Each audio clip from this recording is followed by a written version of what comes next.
Hi, I'm Rob, and in this Gems of War video, I'm going to show you a really cool team you can use for this faction assault in the Dark Pits. Or should I say faction ass? Because that's what it says over there now. And the dev's really funny about using certain words in the chat and things like that, and they go and put faction ass straight on the world map there. So faction ass it is. Let's do some faction ass. Right, so I have shown plenty of non-mythic teams in this faction assault before, so if you want to look for them, just go to my channel and type in Dark Pits Assault and those teams will come up. But I've got a bit of fun today with a mythic alternative to this if you have the required troop and want to go through this really quickly and easily. And this will work for most players as well, providing your attack is high enough. If your attack isn't on 100 or more, even with the horde level on this, then basically add some medals of seasons if you can to get your attack even higher, because the closer this is to 100, then basically you get more chance of a devour, which basically scoffs a troop outright and they are gone from the game, as well as adding those stats to your own, which is really nice. And this team covers those troops which are normally immune to devour or impervious as well, because you can use Essence of Evil, inflicting all negative status effects on an enemy and exploding gems of their mana colour, charging up our High King Irongut and the rest of the team at the same time, as well as, like I say, making those impervious, immune to devour troops devourable at the same time. You can have a nice quick start with this, with Leprechaun, starts battles with full mana, explode green gems, excuse me, boosted by gold, and gain 20 gold. Fourth troop slot is optional. You can have a wide variety of different troops here. You could have a second Leprechaun if you wanted to just say have a double quick start. You could have one of these tarot card troops because they do the bad tarot, which is really handy. This one jumbles a board at the same time, which is quite cool.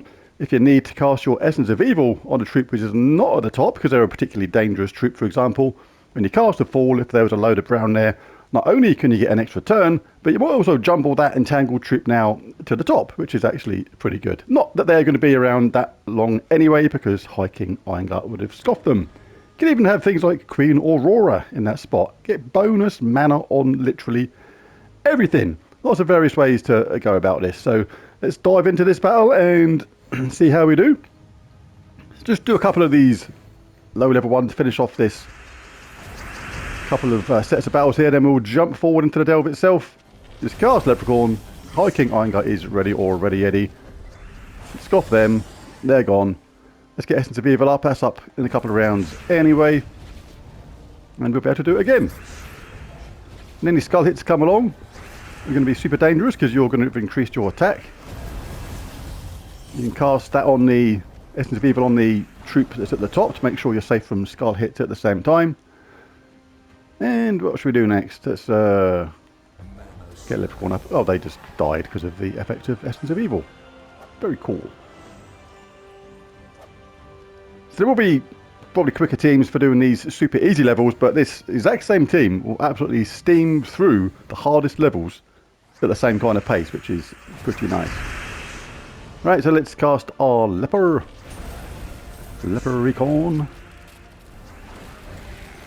Let's get them scoffed. No green to collect right now, so we'll grab something for our hungry geezer at the top.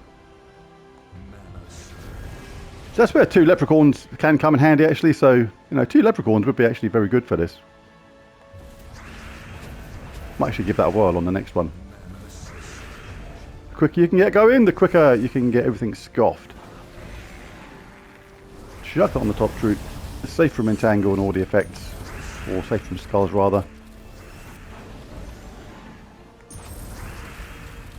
And one bamboo out of one bamboo! Nothing to do with Tutti Fruities at all. Right, let's grab these rewards and dive into the faction assault itself on level 500. Let's get this team copied. Like that. Got just a banner actually. I didn't actually change the banner on this. So let us do that when we jump into the delve itself. Right, let's go deep underworld. Into the dark pits. There are the dark pits around here somewhere. There they are. The horde is really high for this, but it kind of doesn't matter as long as your attack is around about 100, you're going to be absolutely perfectly safe. Alright, let's chuck this team in. Like that.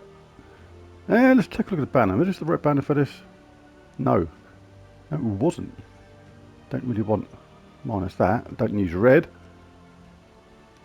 That'll do. Lots of stuff for Essence of Evil. A little bit for High King Irongut. Because Essence of Evil is one of the keys to this. Because basically if you chuck that on a top troop, then it keeps your High King Irongut safe while he's getting ready to eat. Oh, I was going to change it to 2 leprechauns. Oh well, never mind.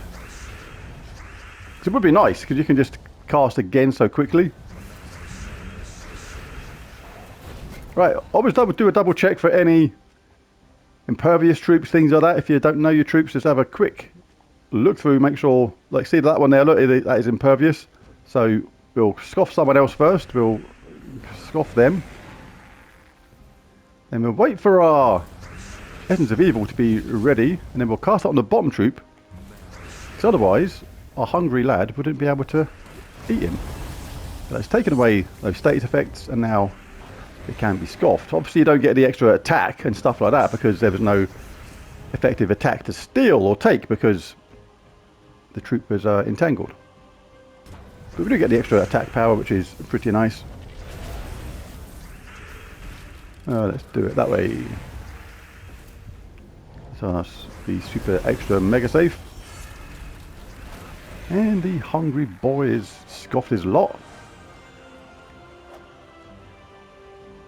When there's other troops there which haven't been entangled and frozen and the rest of it, it's best to scoff them with High King Irongut if you can, because you get the extra stats to your attack and things like that. Again, just take a quick look around, see if anybody's immune to devour.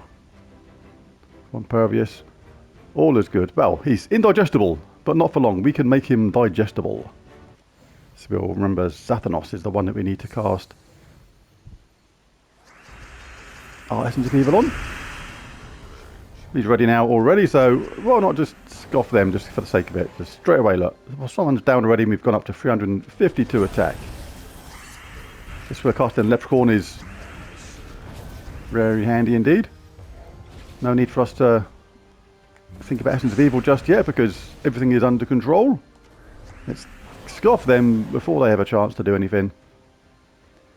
And Essence of Evil is up for next round, so let's get some stuff for our hero there. That's sorted out with Zathanos, he can now be scoffed. Let's cast Leprechaun. We're doing a mighty 500 odd attack, that's them down, and that is now, there was immune to devour Zathanos, now digestible. How did he get made digestible? They like sprinkle some cream on him or something, or some cherries or a bit of icing or something like that, or chocolate drops or something maybe. Suddenly made him digestible. That would work. Not that that makes him any more appealing to...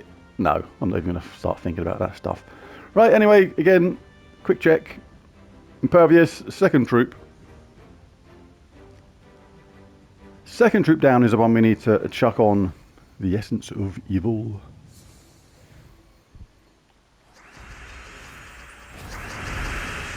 Slow start there on our High King Irongut this time, so we will cast this straight away. And what have we got? We'll go grab a bit of blue there. Right, so let's scoff them. Oh, what happened there? Oh, I forgot and I put it on the wrong... What a dummy. What an absolute dummy. I was thinking the fourth troop was the one that was on indigestible still, so... Oh. My fault. It's early in the morning. Prone to error. See, just showing there what you don't want to do, because that's when he'll fail. We'll use that as a demonstration of how to waste your turn by not paying attention. Let's get our troops up again. Let's go for the Essence of Evil or Leprechaun, whatever happens first. Failing that, we'll give them a overpowered wallop.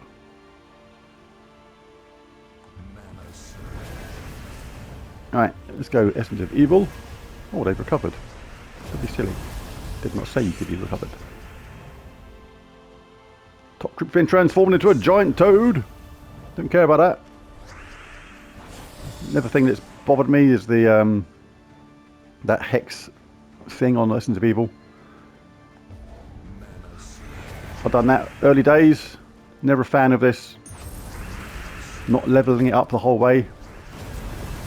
Because of that. Thinking is for me that basically if a giant toad is worse than what was there in the first place, then you're already in trouble. Just learn to live with it, because you already get to a point in a game where you're going to have to upgrade the Essence of Evil, because you'll be kingdom blocked on a certain kingdom because you need a certain amount of weapons upgraded fully to progress. So my thinking is you may as well just learn to play with it and deal with that sort of random toad thing now and again. Look, I'm gonna say it's not a big deal if it changes to a toad. So what? If a toad is worse than something that was there in the first place, then like I say, you're already in trouble then. So as far as I'm concerned, but hey, each to their own. A lot of people will prefer to leave off the hex, but up to you, player's choice. But I prefer to not have it. Right, anyway, there it is. There's the video for the faction assault with a mythic option this time. Like I say, plenty of options to do this non-mythic on my channel. Just type in Dark Pits Faction Assault and you will find them. But yeah, feel free to share this video amongst other Gems of War players, your guildmates, things like that. And thanks for watching. Bash that like and subscribe button if you enjoyed it. But catch you again next time. Bye for now.